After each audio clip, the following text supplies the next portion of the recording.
Donald Trump chegou dando um recado duro, muito duro, forte, como um líder que preza pela soberania dos Estados Unidos, soberania do seu país, e quer recuperar o status de polícia do mundo, esse poder, esse certo poder patriarcal, proteção de segurança global dos seus aliados. Ele falou muita coisa. Não só sobre a liberdade de expressão, dando um recado para o Zuckerberg e outros líderes do Vale do Silício, grandes tecnocratas, falando para a mídia, respondendo a pergunta de um jornalista, mas falou sobre o canal de Suez, falou sobre o Panamá, falou sobre o Golfo do México, falou sobre Groenlândia, falou sobre o Oriente Médio, o recado que ele deu ao Oriente Médio. O homem falou de muitas coisas. Eu vou pontuar algumas falas do Donald Trump aqui nessa nossa conversa rápida de 8 minutos. Vai valer a pena você estar comigo aqui nesses 8 minutinhos e uns quebrados, tá bom? Vamos lá. Senhoras e senhores, eu me chamo Rafael Bittencourt, quero dizer a vocês que estamos nos aproximando de 1 milhão de inscritos e podemos chegar bem rápido nesse ponteirinho de 1 milhão, que é uma marca bem emblemática do nosso canal, do nosso trabalho, e você faz parte disso, e eu quero iniciar essa campanha, dada a resistência aqui, estamos ali 980 e alguma coisa, eu quero contar com o seu apoio. Compartilha, me ajuda compartilhando os vídeos e o canal para os seus amigos, os grupos que você faz parte. Vamos nessa campanha? Para celebrarmos juntos a passagem por 1 milhão de inscritos aqui no canal do YouTube, né? Se você acredita no nosso trabalho, se você é edificado, informado, né, de algum modo, eu te convido a me ajudar a alcançar a marca de 1 milhão de inscritos. Muito obrigado. Começando com a sua inscrição agora e o seu like. Lembre-se sempre disso, like e toca o sininho para todas as notificações. Ó, nós lançamos um episódio novo, um documentário novo lá no Abaplay. Você também é meu convidado para estar lá no Abaplay. O link está aqui embaixo. Nesse documentário estamos falando sobre ciência, arqueologia, geologia, estamos falando da inversão dos polos, do enfraquecimento do magnetismo da Terra, bom, eventos no céu, escatologia, ciência e etc. Quero convidar você a estar conosco nesse novo documentário, lá na plataforma Abaplay, 25 minutos de conteúdo. É só clicar no link que está aqui embaixo, você faz parte de tudo, todos os vídeos, séries, documentários, aulas, cursos, livros digitais, você não paga mais nada por isso. Você entra lá, é uma assinatura só, pagou uma vez, fez assinatura anual, vai ter acesso a tudo. Beleza? Bom, a filmes também. Vamos lá, senhoras e senhores.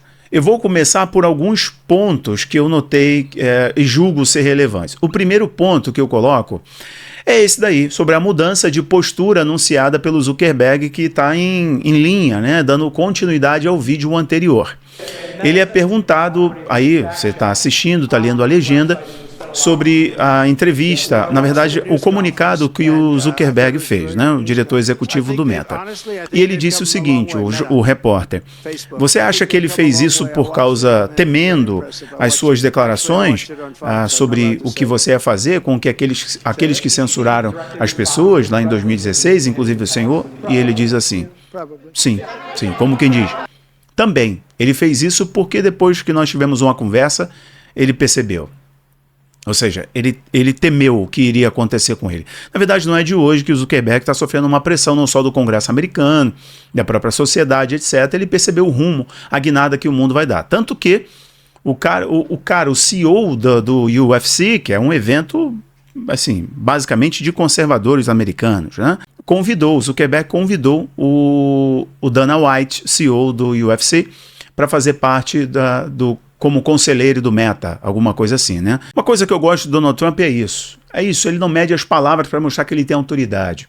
Esse arquétipo que ele estabeleceu de líder forte, de homem firme e viril, está presente desde quando você vê ele apertando a mão de uma outra autoridade, ele aperta e chama o cara para perto dele, aperta a mão de verdade como homem, até as suas declarações a um jornalista. Ele não fica naquele placebo de ter uma comunicação boa. Então ele quebra um pouco essa linha de ter um porta-voz, de ler um teleprompter com palavras polidas. Ele já começou com os 2 pés na porta, literalmente, tá? Após a certificação do resultado eleitoral, já fez ontem, ele participou de um podcast falando sobre o que eu vou falar agora e falou novamente. Então o primeiro ponto é esse, com relação ao Facebook e a declaração do Zuckerberg. A outra coisa que eu comentei ligeiramente no vídeo de ontem sobre o Canadá.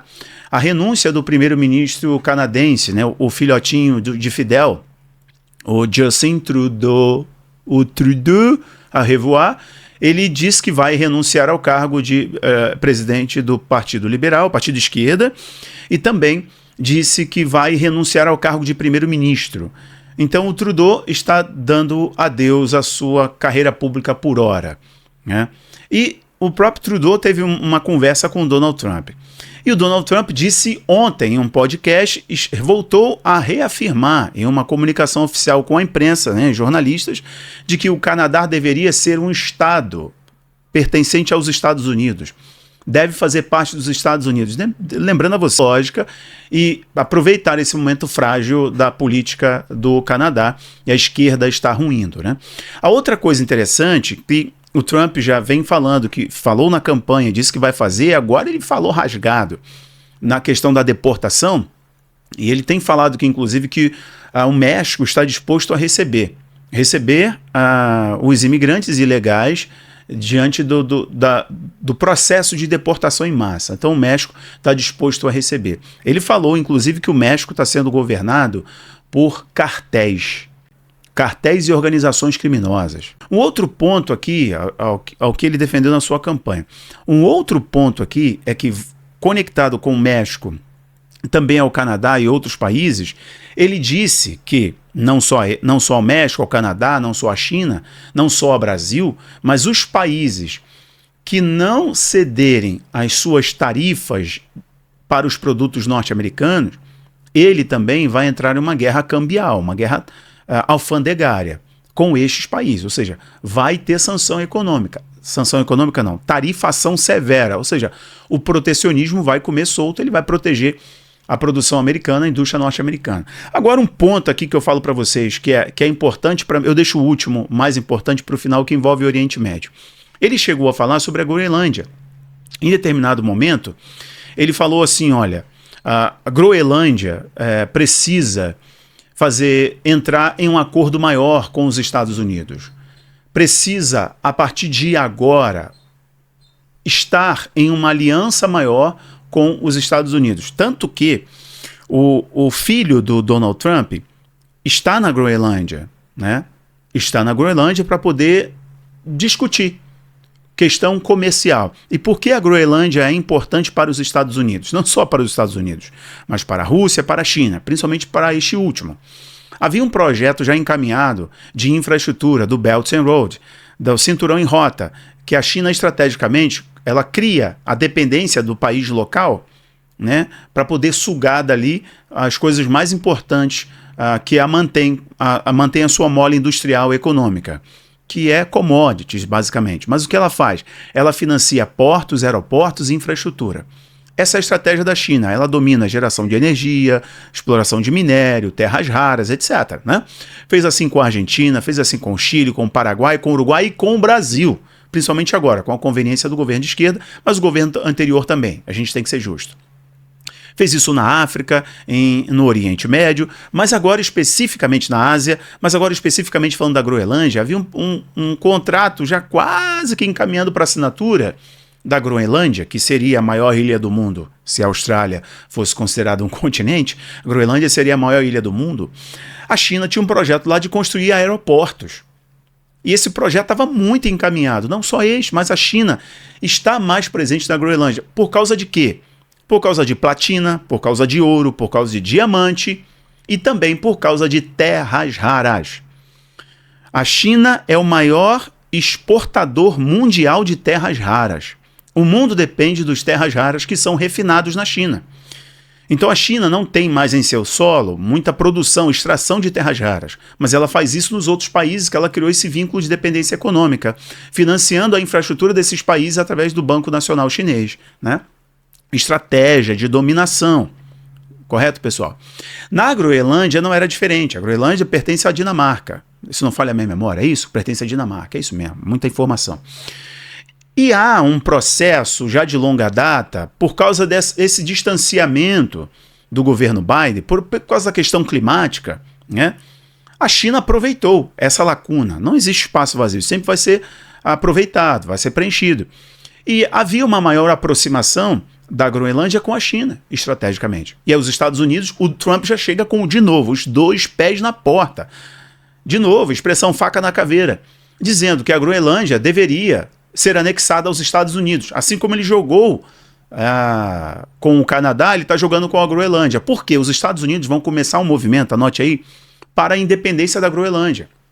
Então, se vocês não aceitarem as nossas parcerias comerciais, nós vamos começar um processo aí de independência da Groenlândia, para ela poder se separar, se tornar uma região autônoma, independente. E aí é claro que vai ter mais vínculo com os Estados Unidos.